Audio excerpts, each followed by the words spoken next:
Okay. Yeah, especially middle school, high school. Yeah. Ridiculous. I retired from law enforcement. Ah. Okay. I'd like to call the regular meeting of the Zion Park District dated August 19th, 2021 to order. Eric, can you do the roll call? Commissioner Pye, Yeah. Commissioner Hartman, Commissioner Brown, Here. Commissioner Rivers, President McGarrah. Here. Now if we could stand for the pledge.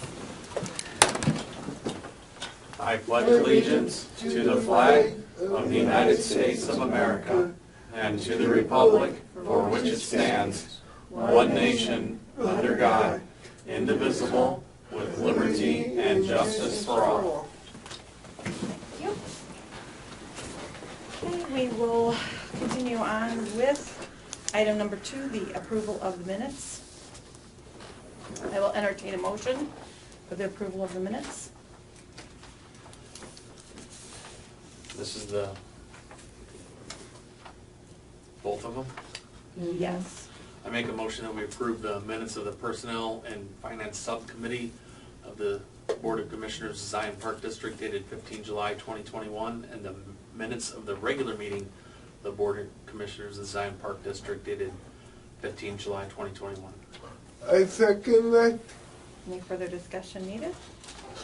All in favor? Aye. Any opposed? Motion carried. Hi, Steve, welcome. Hello.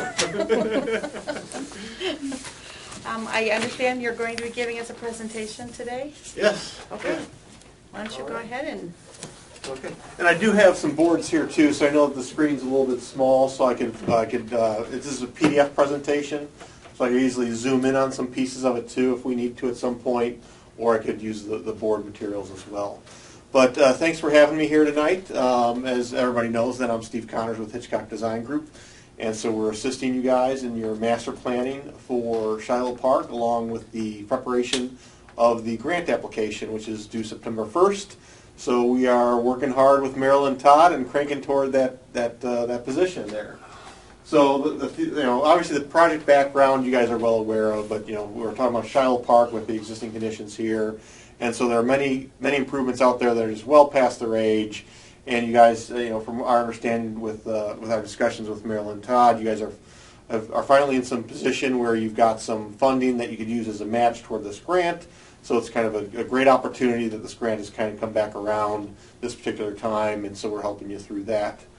I'll give you a little bit of an overview about the grant program itself. We'll talk about the site and the concept plan. Of course, open it up. We want to get your input and feedback tonight before we finalize the plan to put it in the application. So, project background here, as you guys, I'm sure most people are well aware of this, but we've got just some imagery of the condition of the equipment out there. The courts that are out there are challenging condition, and you've got a couple shelters that are in better condition that are more recent, but there's one out there specifically that's still kind of aged.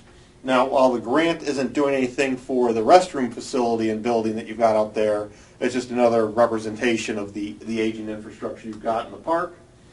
So the grant overview, September 1st, so we're talking about roughly about 2 weeks away from us here.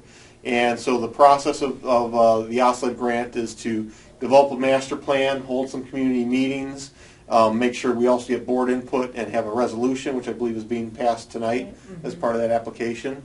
It's through the Illinois Department of Natural Resources, and it's a 50-50 grant. So in other words, it's a 50 match. So whatever you ask for, you're matching the same amount. You can ask for a maximum up to $400,000, and so that's what we've got a proposal for you tonight. Is this project is basically going to be asking for the full 400, meaning that you guys will be looking to match at least 400, or maybe even exceed your match a little bit with some of the improvements. And then the process that this usually goes through here is the fact that once it goes in for September 1st, anywhere between 3 to 6 months it takes for you to find out if you're awarded the grant. So you can assume somewhere between January and March, hopefully, of next year you'll know if you were awarded the grant. Prior to then, they will shortlist applicants. They are expecting there's $28 million available. They're expecting over 100 applications, which is very similar to the last 2 grant cycles. So of those, 110, 120, however many they get, they usually shortlist somewhere down into the 90s, and usually awards somewhere in the 80s. That's sort of the typical process that we see. And so if you do get a short list, we'll help you guys prepare for that. If you get a 3-minute presentation, in the past you had to drive down to Springfield for that.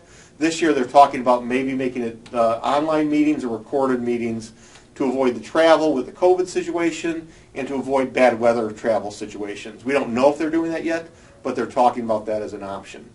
You are on their list of distressed communities, so while that's not a great thing to be, the benefit for the grant is that you actually are eligible for the 90-10 match. Now, because you guys, we're looking at a concept plan that is more than a 90-10 match. So in other words, if you wanted the full 400, you only need to put 40,000. But then you only have then you're only looking at a much smaller project. But the other benefit to that is as applications come in, they look at applications that are looking for 90-10 matches versus 50-50 matches. So you could still sort of be reviewed under both those sort of scenarios. Even if you're exceeding your 10% match, you could still count as a 90-10 community. So it does give you a little bit of a benefit to, it opens up another door for you guys as you're being evaluated within the DNR. So, but it's focused on recreational components, obviously. And while they will fund infrastructure that supports the recreation components, it's mostly got to be about recreation. So you can't just do a parking lot or a restroom building. You got to do sport courts, fields, picnic shelters, playgrounds, those kind of items there.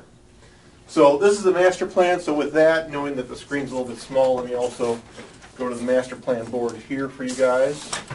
And like I said, if you'd like me to, I can zoom into any portions of this plan at any point in time.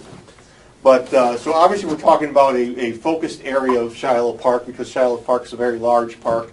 And so here we are down kind of in the area where, you know, just off of the main road, you've got your existing sport courts, your playground, your ball field, the restroom facility and storage building, and one of your park shelters.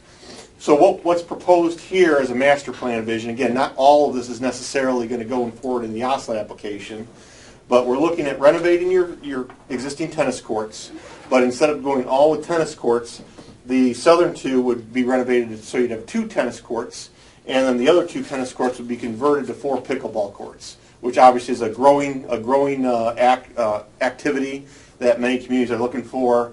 And so, you know, and the fact that you don't have pickleball courts, outdoor pickleball courts in your community, that is a high need component. So in other words, it'll be looked upon more favorably in the grant when it's an item of high need. In addition to the tennis and the pickleball court renovation, the basketball court out there will also be renovated. We're actually showing a slightly smaller footprint. The pavement footprint you have out there now is larger really than what you need, so we're just trying to reduce that for purposes of economy and scale. And then you've got your existing horseshoe courts and bocce ball courts, which we're proposing here to be renovated.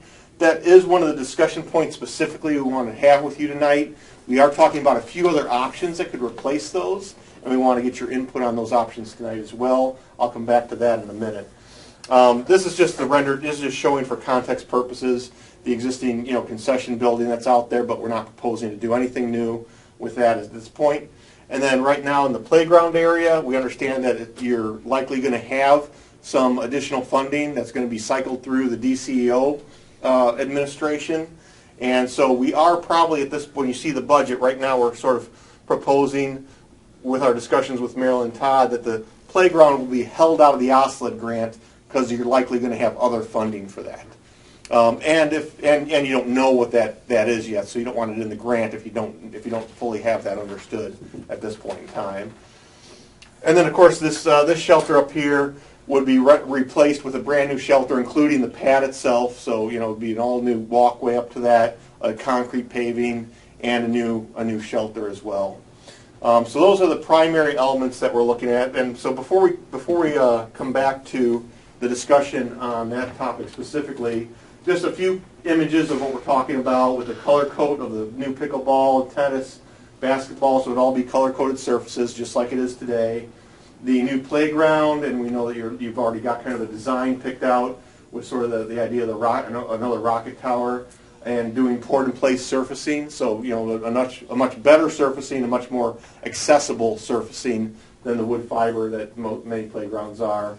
A new shelter, possibly horseshoe courts and bocce, but that remains to be seen. You see an image there of bags. That's one of the things we want to talk about you with, is whether or not you think bag courts would be more popular or a better activity to have out there rather than either the horseshoe or the bocce. So we'll come back to that discussion in a minute for you as well. Here's the, I will zoom in on this one for you. So here is the budget here.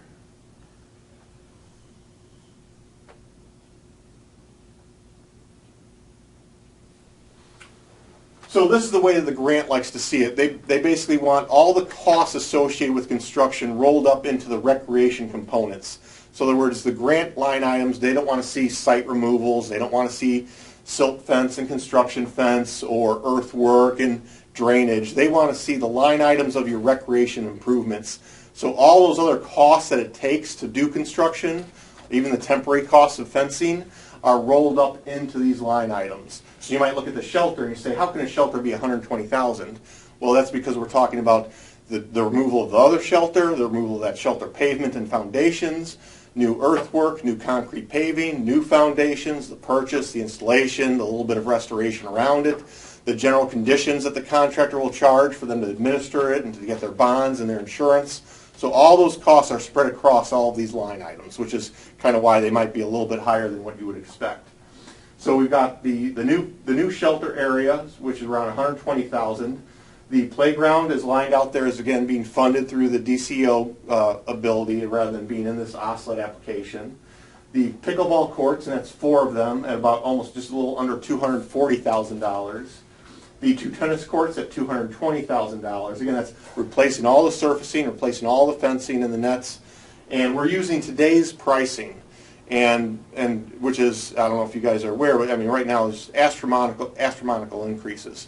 2 years ago, we did pickleball courts in Geneseo, which is far west of here, $66 a lineal foot. Right now, we're being told from fence companies to budget $100 to $110 a lineal foot. Almost twice the amount from 2 years ago.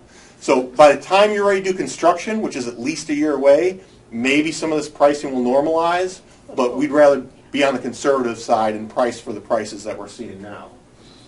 The basketball court, $97,000. The bocce court, which would be 2 bocce courts, is $40,000. The horseshoe pits, which would be 2 horseshoe pits, is around $16,000. Obviously, that's a little, much less infrastructure for horseshoe pits. And then general landscaping, turf, some shade trees to replace some of the dying trees out there, a little bit of understory plantings, and even some native plantings. That's the other thing that the grant will look upon favorably, is they like to see either bioswales or butterfly gardens or rain gardens. They like to see some kind of environmental component added to the project. And so we've got around $15,000 there. So all in all, we're talking about construction costs of around $750,000. And so then the other costs that are eligible for the grant, CPA reporting, certified professional accountant. So at the end of the grant project, when you go in for your final reimbursement, the grant will give you 50% up front, and then you need to be prepared to really finance and the rest until the end, and then you can apply for the last 50% when the project closes out. When you do that, you're required to use a certified professional accountant to put together your reimbursement package. But the cost for that, and it's got to be a CPA that's outside of your organization.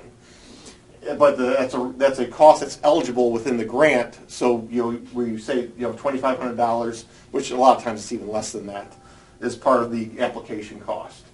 The A&E fees, architectural and engineering, the maximum amount the grant allows for is 15.25% of the construction value.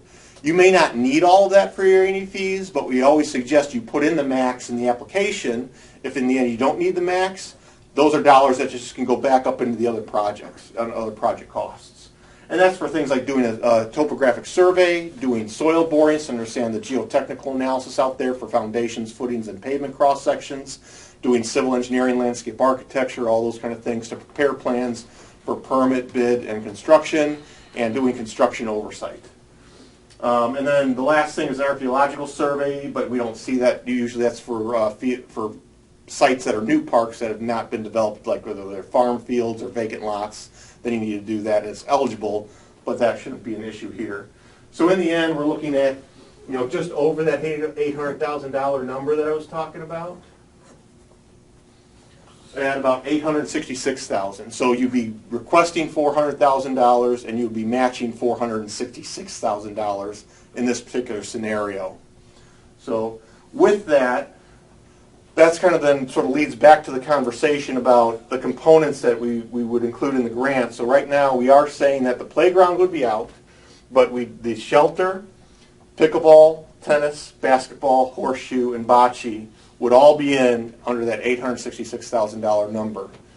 So in addition to just getting your general comments and questions about those items, specifically we'd like to get some input about are there some other components rather than horseshoe and or bocce that you think would be more valuable to have in the community and more popular to have in the community? We mentioned like instead of horseshoe courts, maybe it's the bagel courts, which those have been really popular lately. A lot more people do bagel than horseshoe these days. Maybe instead of the bocce courts, we were talking with Marilyn Todd about maybe it's more of a game area with tables that are multi-purpose because they could still be used for people just sit, hang out, play cards, eat, socialize, but have built-in checker and chess tables. And then also like outdoor ping pong tables. You know, there's a lot of those are a lot of concrete ping pong tables that are very durable for the outdoor settings. It's not like the ones that you see for indoors. But again, we're trying to create like a sort of a game activity center and thinking about how can we really maximize the value of these activities to be a little bit more intergenerational and a little more family friendly as opposed to just the traditional ones that are out there. What might help attract people to the park that maybe aren't coming to the park now. And even so, a little bit of consideration too, you've got the senior living facility across the way. What might attract them and get them out to the park? Are some of those components possibly things that could be great activities for them as well? So with that, I'd like to just open it up for any questions you have about the grant, about the plan or the budget, and then get your feedback specifically about what you think about what components might be best suited for the neighborhood. I do have one question about the playground. I know that's not part of it. I guess I'm a little unclear. I was thinking that was part of this, but it's not. No, because Joyce Mason came up with member initiative funding of $400,000. That is going to be handled through the Department of Commerce and Economic Opportunity. And so in speaking with the Illinois Department of Natural Resources today about Auslan grant funding, because we don't have that secured yet, so it hasn't been released, DCO hasn't started the grant fund project, the grant application project with us, that it would be better to have that as a separate component rather than including it with the Auslan. So it really was on our call today with the DNR that was really made pretty clear that that's probably how we should do that. And that makes more sense. Timelines, like that's way out timeline-wise, Well, or I don't know.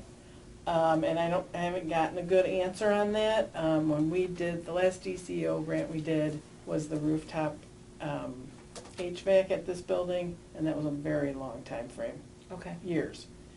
So we don't want to tie it into the Auslan funding because, whatever we put in there has to be done. And so I don't want to lose that grant that we're going to get from another agency, possibly with the timing not working. Yeah. So that's why we're talking about doing it that way. Okay. And I was just thinking in consideration with the meeting we had with the public when they came to look at the playgrounds. Mm-hmm. So just that we know, we just Right. communicate It's that still, out. yeah, it's still definitely in there. there. And once we get some real concrete answers from them, that's going to move forward right away. It's just that we don't have those answers yet. Yeah, and preferably the grant timing of that would align with this grant from a construction standpoint. That you could do, build it all as one construction project, but that kind of remains to be seen. Okay. Right, yeah, Oh, that okay. would be ideal. Right. But Right. it may not happen that way. Okay. I got one.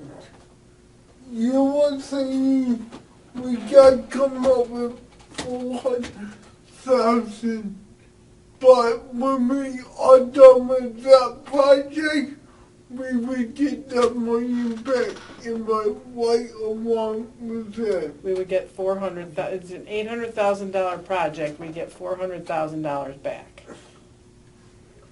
Right. Did I hear 466? Right, yeah, right now, for this plan that's proposed and the costs that are estimated, because this is estimated at $866,000, 400 is the max you could request for the grant. So of that 866, 400 would be the grant. So the other 466, if you decide to go forward with this plan and budget, the other 466 would come from the park district. Okay. Yeah. That's what I was That's how it works. confused Mm-hmm. about. I may have missed it, but was there anything in there for ADA or? So all of these improvements would be required to meet ADA compliance regarding the walkways and the connectivity and seating areas. So yeah, you're definitely improving the ADA access out here just by doing these renovations, because you're replacing pavement, you're developing walkways to each of these facilities. So like specifically one thing, like with whether it's bagel courts or horseshoe courts, one thing we commonly do is one end of the courts will be surrounded by pavement that are connected to walkways. Because typically what you see in a horseshoe court or bagel court sometimes is just out in the grass. So we want to make sure that at least one side of the court people can actually get to on a paved surface and play off of that paved surface across the court. So. Good stuff. And the playground will be poured in place, so it will be much more accessible than the current playground. Sounds wonderful. Can you explain the short list again? Yeah, so typically the program receives more applications and requests for funding than the available funding. So when they get the applications in, what they need to do is they need to shortlist it down to the ones that they think are ranked the most. So there's multiple IDNR representatives, and they're each sort of given. They used to in the past be given regions of the state. Because they're short-staffed, it's not quite that organized anymore. But they each take on a series of applications that come in.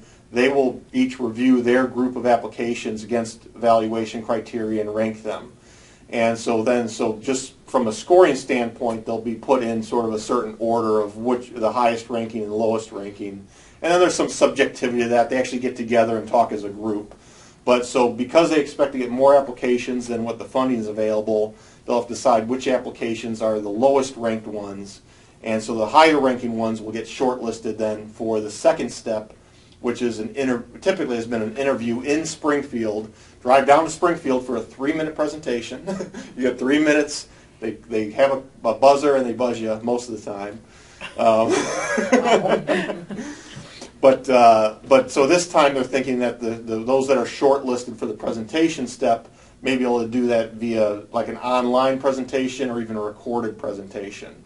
And then from there, basically the IDNR staff makes their recommendation of those that they're saying should be awarded, and that moves up to their grant board, and their grant board signs off on it or might say let's change one or two of them. So. Steve, do you want to maybe explain a little bit too how it could play in as far as us being the community that we are and it being a 10% as opposed to 50?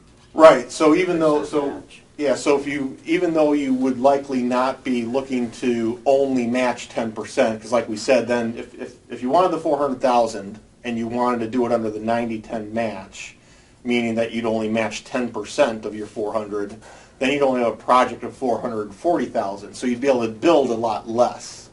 But you could still be evaluated as going in as a 90-10 match community, because they have a specific, I believe it's 10%, but I'd have to check that for sure.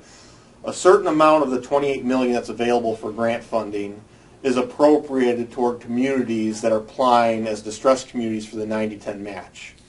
And so because you're on that list, you can be considered under either of those. You can be considered as part of the pool that's looking for the 90-10 match, or part of the bigger pool that's looking for the 50-50 match, even though you're planning on doing an $800,000 plus project you can be evaluated under both pools. So it might kind of open the door a little bit for you guys to kind of be looked at in two pools of the money, where some people are only going to be able to get looked at in one pool of the money. Yeah, she told us that today on our call too, so, you know, that was good information Right. for her to share with us.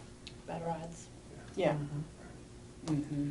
And she did say that on the call she felt like this was a project that would probably rate very well, because you're replacing stuff that's beyond its useful life. You're doing at least 5 unique amenities, which also gets you points. So you're doing at least tennis, pickleball, basketball. Even if you didn't do the shelter, these items alone give you 5 types of amenities, and you're doing high need amenities. The pickleball you don't have in your community yet, so that's considered a high need amenity. If you do the bocce will be, even though you're replacing it, because you don't have it elsewhere, it'd be considered a high need amenity. But the bago would also be, if you decide to do bago instead of the bocce, or game tables instead of the bocce. So if you're doing something you don't already have in your community, it's a high need item and it gets you extra ranking points. Right. So I would like to hear if you guys have an opinion about horseshoes versus bago. We don't see people using the horseshoe pits anymore. They used to in the park, but we just don't see that use. But I think that we might see bags use. I think at least for sure the kids would use it for camp, right? I mean, they have some that they set up occasionally to play with. So any thoughts about that? Are there any statistics, like out there, what people value, communities value? Is there a way you can look at that? I don't know. And Did it we may have be that in our? different. Did we have that It in may- the We might be survey? able to go back to the survey to see if we have some data that we can extract from that. Yeah. So we might be able to get some statistics. Mm-hmm. Because we probably did have that on there since they're out there, right? We did. I just can't think of the exact format of the question off the top of my head, but Okay. there's a summary that we can extract from it. Yeah, maybe. That might be an idea. Yeah. I do like the idea of moving towards more popular or more modern, or things that people are more interested in. I don't know what the answer to that is. I did like the suggestion of the tables too. Yes. Yeah. The tables where, I'm assuming people bring their own checkers and their own chess games, and then that the ADA, that's, not a problem for them. We could around there we could either. even have that too at the concession stand if we still have, someone there. Yeah. The thing that I thought, we put in bocce courts in the first place because it was a Special Olympics sport and we did use them. But even with Special Olympics, with our Special Olympians, that kind of fell off. And so we don't see a lot of use of them. So I was trying to think about, what would be another amenity that would maybe bring some people. And so we were talking about those tables, when they did the comprehensive plan at the city, that was something that was brought up as parklets with game tables and that kind of thing. So it didn't just come out of the air, it came out of actually the city's comprehensive plan. So I thought, well, maybe that would, an outdoor ping pong table. We do have people who like ping pong, right? Mm-hmm. David has one at Herman Park. There's some community, we know that there's people who, engage with that. So that might really bring a whole different population to the park. That was what I was thinking, and it came from that, my thoughts about that. Mm-hmm. I really think if it's a big deal, more people would come play their horseshoes. Yeah. Yeah, I think so. We have a lot of chess tournaments and stuff like that, especially like in the Lake Villa area and out that way, a lot of the kids do chess and stuff like that. So, yeah, it might be some new programming to even try. Yeah. right? And it also leads back to other things that we could offer here, maybe teaching chess or something. Right. Mm-hmm. and ping pong tournaments. Yeah. That's a nostalgia thing. Guess I'll keep my comments short. I'm very much a traditionalist. I like, the idea of regular baseball and basketball courts, tennis courts. I get that. We need to move, towards what's more current. I still play horseshoes, but I understand nobody else does. Yeah. So I'm not ignorant to the fact that we need to do something else. So, I'm in favor with the plan. So, and I do like the idea, if we eliminated the horseshoe court, and had, the tables and the other things along with the bagel stuff, I would be okay with that.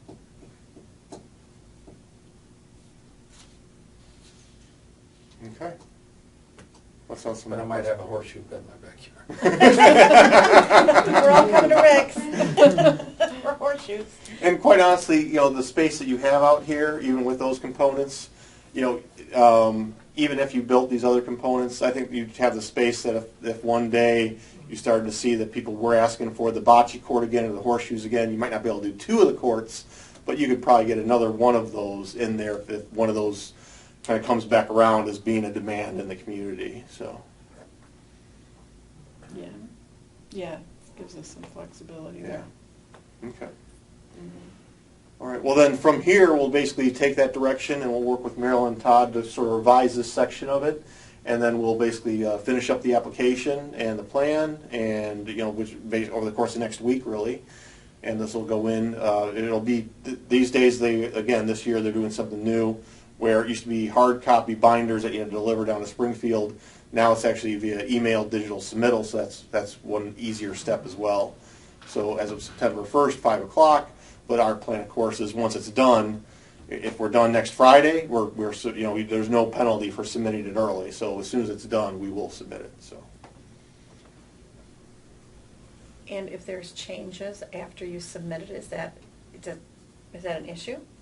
No, we can't change it Okay, after we submit you it. can't Once you change submit it. it, that's what you're requesting, and they do require you to do what, Okay.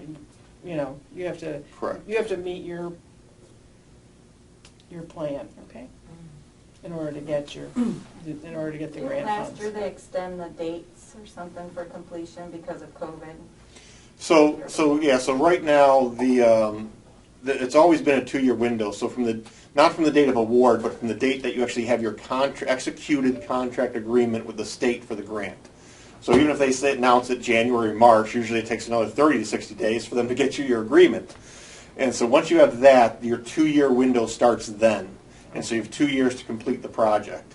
And so one thing that some legislation did just recently passed that will allow the DNR to allow extensions upon request, but on a case-by-case basis.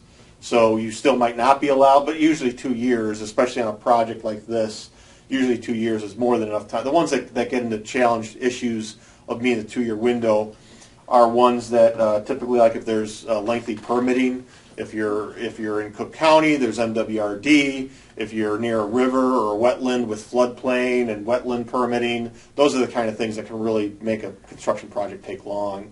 Really, you guys shouldn't have any issues out here to get this done within 1 year, let alone 2 years. So. Okay. Yeah, thank you so much. All right, you're welcome.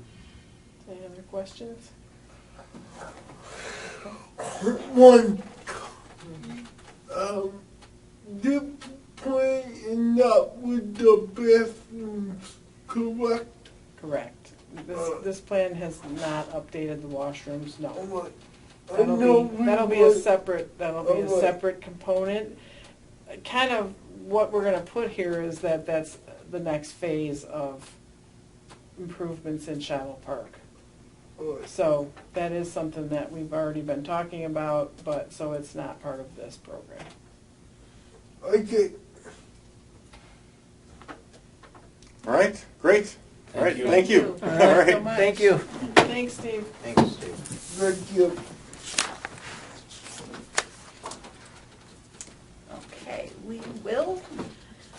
Go on to item number 4, approval of agenda. Are there any changes to our agenda?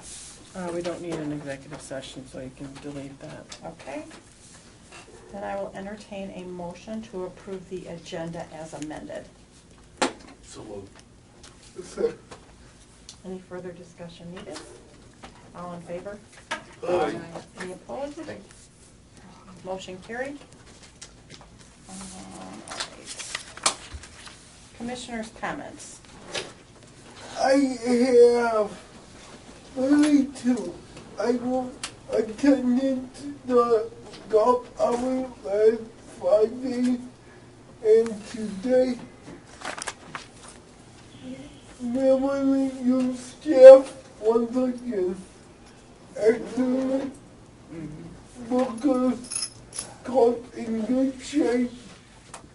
Everyone is polite out there. Feeling nice. They do a really good job everywhere. Thank you. I will make sure I pass that along to the golf staff. I'm sure they'll appreciate it. Thanks, Jess. I do have a couple things to say from our report. I just wanted to say, unbelievable numbers that Alan has in the reports. It said 98.5% satisfaction score by Golf Now. And they went from 19th place to 15th place, best ranked golf courses from Golf Pass in Illinois. And I thought that was amazing. Yeah. So that Yeah, is, a lot of kudos to Yes. Charlie for that and Alan. Yeah. But, you know, Charlie's out there working on the, on you those. could let them know that that is amazing. I will Thank you. definitely. Is it the highest we've been since they could open? The Yes, revenue that- for July, yeah. It's crazy. No, I meant the one. Oh, the ranking? Yeah. Oh. We did have, when it first opened, there was ranking, but I don't remember what it was. I'd have to go back and look and see. I don't know, Jesse. I'm not positive. I don't know that it was higher than that ever. Because there's a lot of really nice golf courses in Illinois. You know, being 15th is pretty That's good. Pretty good. Yeah, it really It's is. really good. Is that only public courses or that I don't know, private was it courses public too? He didn't specify them, did he? Yeah, I don't- He just said courses. Yeah, I think it just said courses. Yeah. Usually they usually do, I think, divide them, but I'm not positive either. I'll have to ask them. Yeah. Okay. Many moons ago, I played Lamont. Yeah. Mm-hmm. Yeah. Yeah, I mean, there When are you see, some. when you see that or the one in Palm Beach, you're like, oh my goodness. Mhm. Yeah, and the grass is like carpet. Oh, three They didn't like it when I laid on. 3 weeks ago, I went a course like that. I can putt on this. Any other comments from the commissioners? Are we good? Okay, well, we'll move on to our reports. Anything from the attorneys? No. Okay. And we have the paid and unpaid bills. I'll entertain a motion for the unpaid and paid bills. I make a motion that we approve the unpaid bills in the amount of $128,027.11. The total paid bills of $317,490.65 for a grand total of $445,517.76. Do I have a second? Second. Any further discussion needed? Eric, can you do the roll call? Commissioner Pye, Aye.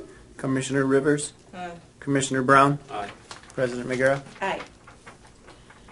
All right, we'll move on to the director's report. The only thing I was going to add was the grants update. So we're waiting for the release of funds for the playground grant. Once they're released from the state, because they're in the budget, they have to be released, and it was made clear that the Department of Commerce and Economic Opportunity would be the granting organization. They will reach out to us and start that process of an application. So that's where we're at. We're waiting for the release. Auslan is coming along well.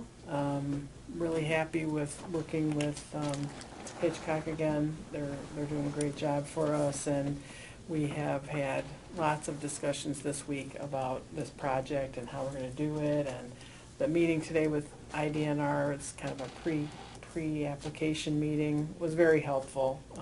She gave us some real good information and tips, so that was good.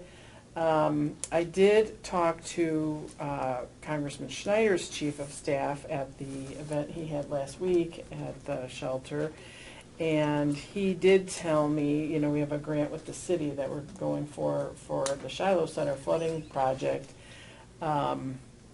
He told me that we made it past the second hurdle, which I did not know, so that was good. But he also told me that this probably was going to be, this funding project was probably going to take a back seat to the budget process, of the federal budget, and the infrastructure bill that they are working on. So he said, I'm not sure that it's going to be anytime real soon, but we have made it to a good place. So that was helpful information from him also. So I just wanted to update you guys on where we're at with all of these things. It's exciting, but they're kind of take some time. So we're excited to make some progress, but it is going to take us some time for all of them. Thanks. I had a question on the police report, the Oh, park yeah. police. So it looks like they have been very busy. Right. I see that Chad had said that they're up 256% increase in calls. Right. So I asked Chad about that. And he said they had 170 calls in the month of July. So I'm looking for his email Okay. to me so that I can Yeah, answer just that, but I have a was lot just of curious emails in here today. What's going on? So the thing, I think, is what those touch points are is when the officers make any kind of contact and they feel like it needs to be reported to Chad as their supervisor. So it can be, so it says, a call for service in law enforcement is any action taken by an officer that requires a record of that action to be taken. It can be self-initiated or dispatched. So it's not necessarily that someone's making a call for help, Okay. It could be, you know, he added the services of helping someone get into their car if they lock themselves out, helping catch a loose dog, assisting Zion Police Department with traffic control if there's an accident, or more specific, you know, finding a door in a building unsecured, vandalism, graffiti, some things that have been coming up recently this week. Shiloh Park washroom was graffitied, and the Kiwanis shelter was graffitied, and they found a homeless encampment in Edina Park. So it's things like that. It's just where they want to make a record of the actions that, you know, are happening. And he said there is not an increase in crime in the parks. In fact, graffiti and vandalism have gone down, even though they've gone up in other areas. And it really just generates a report because they had an action Okay. and they want to make a record Just of to it. make a quick comment on that. The Yeah. state law changed a couple of years ago where there has to be documentation on certain events where there wasn't in the past. Mm. So if you make a contact, a self-initiated field contact, it's now required to be a time and number pulled Okay. and the information put in. Right, and I think, So that changes things a lot and Yeah.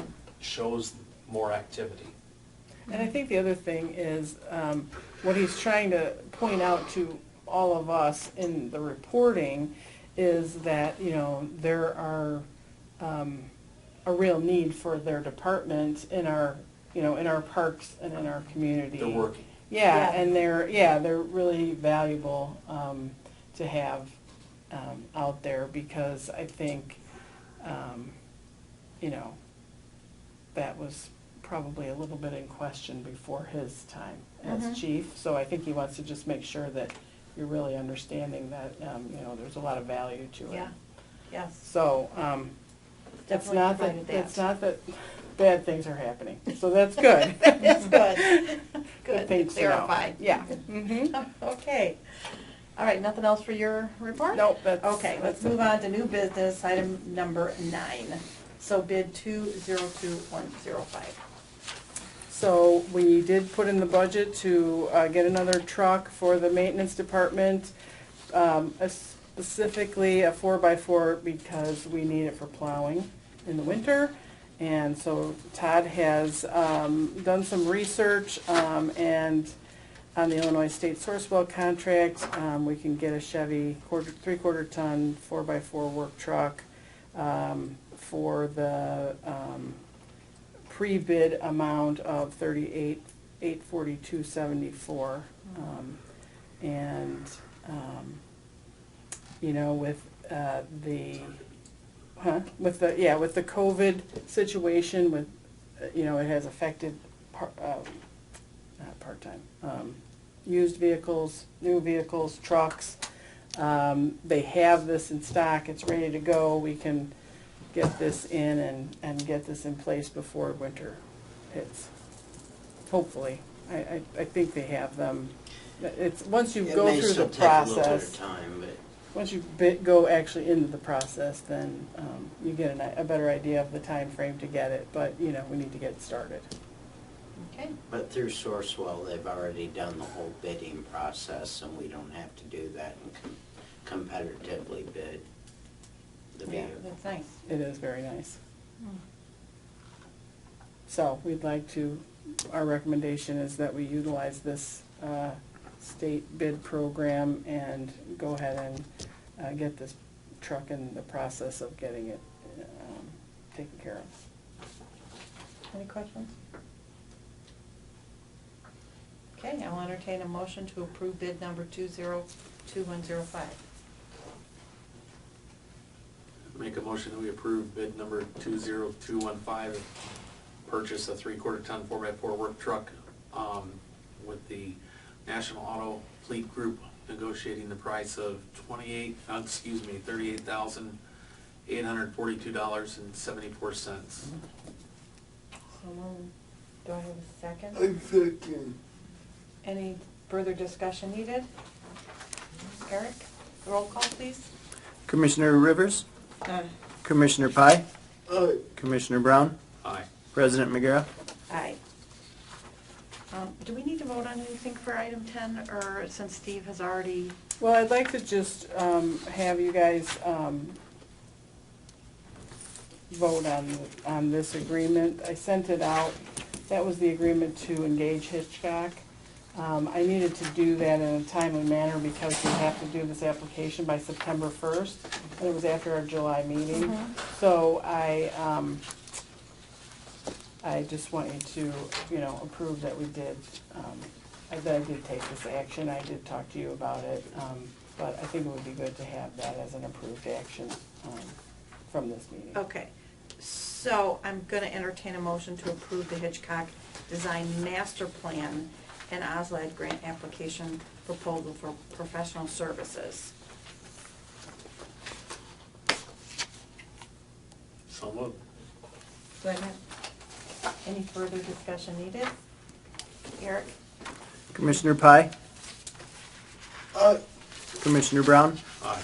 Commissioner Rivers, Aye. President McGarrett. Aye. item number 11, the resolution for the authorization for Auslan grant program. So there is a large packet of information that goes with the OSLAD grant application, and one of them is a resolution of authorization from the Board of Directors. In the packet, there is a Form OS that needs to go with, that is signed by the president of the organization and has been approved by the board. So that is what this resolution is. It just says that that you are understanding that we're making this application for these grant funds, and understand everything that Steve just explained to you about, that it's a $400,000 50-50 match, basically. Even though we're in the distressed zone, we're thinking of doing the 50-50 match so that we can do the whole project. And that you understand that that obligates us to actually follow through and do the program. That's what the state of Illinois is requesting in this authorization resolution. Any questions? Okay. I am going to entertain a motion to approve the Auslan grant program resolution of authorization, form number OS DOC 3. So move. Second. Any further discussion needed? Eric? Commissioner Brown, Aye. Commissioner Rivers, Aye. Commissioner Pye, Aye. President McGarrett. Aye. Okay, now, since we will not be having an executive session, I am going to entertain a motion for adjournment. So move. Second. All in favor? Yeah. Any opposed? Motion carried.